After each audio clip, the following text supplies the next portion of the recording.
Concerning the moral argument for the existence of God, or using moral argument or morality to understand God, does God exist? By appealing to morality. Can you appeal to morality to prove God is there? Now, let me tell you, the moral proof for the existence of God bases its argument on the existence and the nature of morality.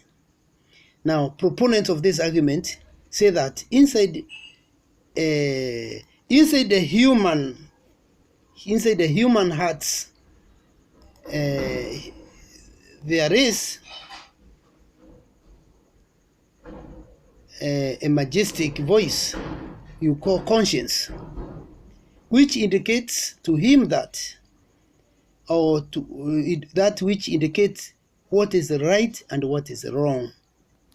And of course, even when you read the NT, you find there in Romans, for example, the book of Romans, you find St. Paul saying, they have no excuse, even those who don't have the scriptures, because they have the law of conscience.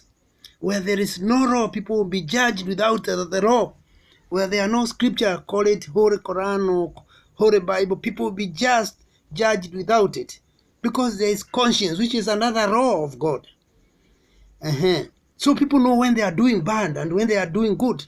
And I remember telling some of you that Abraham Lincoln, American great man, in the 1860s, as a president of America, between 1860 and 1865, somebody posed a question and asked him, Mr. President, what is your religion? And you know what he said? When I do good, I feel good. When I do bad, I feel bad. That is my religion. When he does bad, he feels bad. When he does good, he feels good. That was his religion. So he was actually appealing to conscience, that when you do good, you feel good. And when you do bad, you feel bad. So you can see conscience has power to take you somewhere. It is not something you can isolate. And you remember Socrates said, we should follow the argument wherever it leads. Don't stop it. So even as here, we are following this argument wherever it takes us. We are following it up. Yes. So we are following the argument wherever it leads us. That is where we go. So the moral argument, if it's a moral argument whereby the conscience is a critical pointer of the far morality can take us.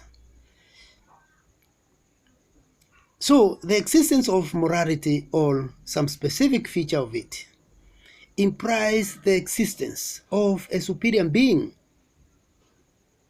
Yes, the existence of morality. If people can be moral, the feeling of I should do good and feel good, I should do bad and feel very bad, and regret when I do very bad.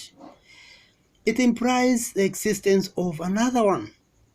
There's a connotation, there is something implied that we are not just ourselves.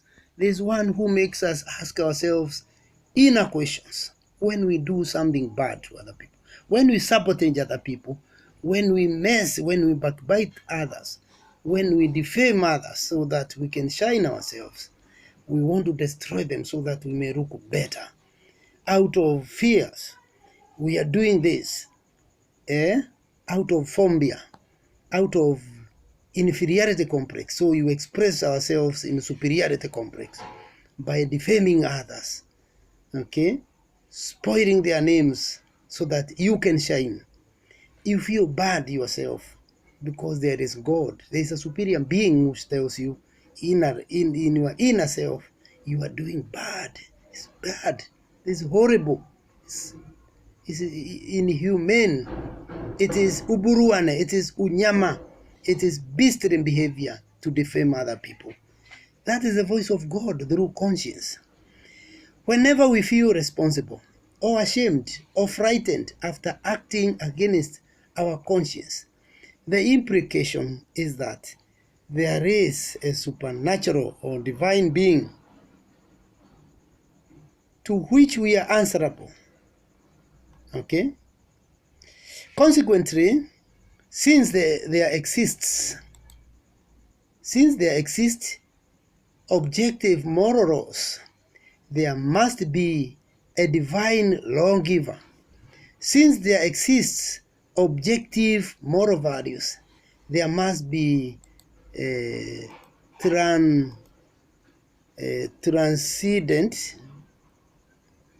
There must be transcendent ground or basis of value. There must be a very superior, very excellent, very supreme, very great, very unquestioned, unmatched on divine basis, divine ground or basis of values.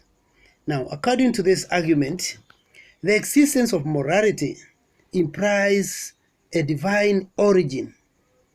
Morality is prescriptive, meaning that it tells what is right or wrong. This consequently implies that it has been prescribed by someone. At the same time,